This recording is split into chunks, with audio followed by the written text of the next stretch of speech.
Kahit pa datos na mula sa iba't ibang pag-aaral ang nagsasabing naghihingalo na ang edukasyon sa bansa, pag-asa pa rin ang sumisibol sa bawat Pilipino, lalo na kung magmumultiplika ang mga katulad ni Ma'am Neneng. Na-meet ko si Ma'am Neneng when we were in college. So there were two things na madi-describe ko yung relationship namin bilang teacher sa literature at saka bilang advisor sa publication namin sa school paper or school organ nung college. What I remember about her nung sa college days bilang teacher namin, parang kapag nagdi-discuss siya, talagang she is very knowledgeable dun sa dun sa tinuturo niya. Kamukha nung sa mythology. Biruan nga namin ng mga kaibigan ko noon, mga klase namin is parang daw yung mga gods and goddesses sa Greek mythology, kapitbahay lang niya kapag tinuturo niya. So talagang I remember her for that. But you are an educator all your life, it seems to me. Yes. You are the principal of Philburn School. That's true. And before you established Philburn, right? Yeah, that's true. But Philburn, is it from your name, Philomena? Yeah, Phil is Philomena and Burn is the name of my sister-in-law. I see. Bernadine. So I see. that's Philburn. Ah, that's right. So you are the owners of this school. That's true. Okay. Before you established Philburn, what were you doing? I taught in several schools. First, after Olongapo, after Columban College, I taught at Saints Co. For a year. And then Sister Gregoria then told me, why don't you teach in Assumption? Why not? No? So this is already in college. So I went to Assumption and they accepted me. And so I stayed there for 5 years. And then after 5 years, I thought of maybe there's another plan for me, so I put up this school, Philburn School. You love teaching. Pretty much. It is really your life. Yeah, it is in my blood, I guess. It is so. in your blood. It's true. Yeah. At magmula nung maliit kayo, you dreamt of becoming a teacher. No, I think it was the influence of my teachers. So I had good teachers, and so my friends were into teaching too, so why not? Guro sa isip, sa salita at sa gawa. Isa lamang si Ma'am Neneng sa mga nagtitiis sa di kataasang sahod, subalit masaya sa kanyang ginagawang paninilbihan sa kabataan.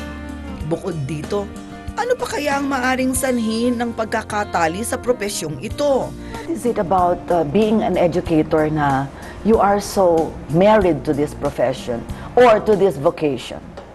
Kasi sabi po nila, it's more of a vocation. Yeah, it's more of a vocation. I think there are 2 points there. First is that in teaching, you continue your education. You never stop learning things. And at the same time, if you teach, you can see your students' happiness. You see them learn things, you share your knowledge with them, and then you see them grow. And then I think that's the joy that you get from it. And you share in their success, of course. Yes. Kasi, di ba, sabi ko nga, ewan ko ba kung bakit pag World Teachers Day lang yata naaalala na kung gaano kalaki ang naging role o papel ng mga teachers sa buhay natin. Actually, ako nga sabi ko, kanino ko ba natutunan yung mga natutunan ko? Di sa teacher ko nung elementary, dun sa madring masungit, no? Sa teacher na terror. Tapos nung high school, I remember all these good teachers. Alam nyo, yung mga teachers na na-remember ko, yung teachers na strict. Tama yun. Were you a strict teacher? At times. At times. What do you mean? Pag makita mo naman pag ang mga estudyante ay pabanjing-banjing, yun, striktahan mo yun. So were you classified terror teacher? Siguro hindi naman. Not really. Not really. I don't know. Mga estudyante ko.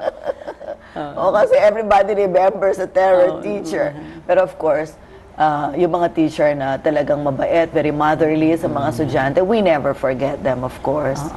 In teaching kasi you have to strike a balance between being a teacher really, who would like to impart your experiences, and you're being a friend to them. So I think that makes up a teacher, the person who you are as a teacher. Kaming mga naging estudyante niya, lalo na yung mga writers niya noon dun sa publication sa Regina sa Assumption. Up to now, she's still there to guide us. Hindi, this time not on our lessons in class, but most importantly in our lessons in life. Nandyan lagi siya para kumustahin kami kung may nagkakaproblema sa amin o kung minsan may nangangailangan ng konting tulong. Minsan nga siya pa yung nag-uumpisang mag-organize ng meeting, ng gathering. I like that part yung sabi niyo na pagiging teacher kasi continuing yung... Yeah. You never stop. Yeah, you never stop learning. So, hanggang even now, di ba, nag-aaral pa rin kayo? Yeah, so tell us about your Alam mo, nung ano your kasi, UP, stint, no? Kasi yung realize ko na at this age, kuminsan, parang makakalimutin na ako. So sabi nila, ano naman, usually people say, yan talaga mga senior moments na yan eh. So sabi ko, baka nga naman, so I really have to go back to school. Kasi ang alam ko na ang pagbabalik sa eskwela ay nakapagbibigay sa iyo ng kakayahan talagang mag-isip pa. Mag-isip pa. Hindi ka, don't have to stop thinking and then making yourself be useful in every ways, in everything that you do. So nung balik ako, just for the thought of that. and this is your PhD. Oo. Ang PhD ko talaga, Philippine Studies. That was in the 80s. Ngayon. And then you stopped. And then I stopped.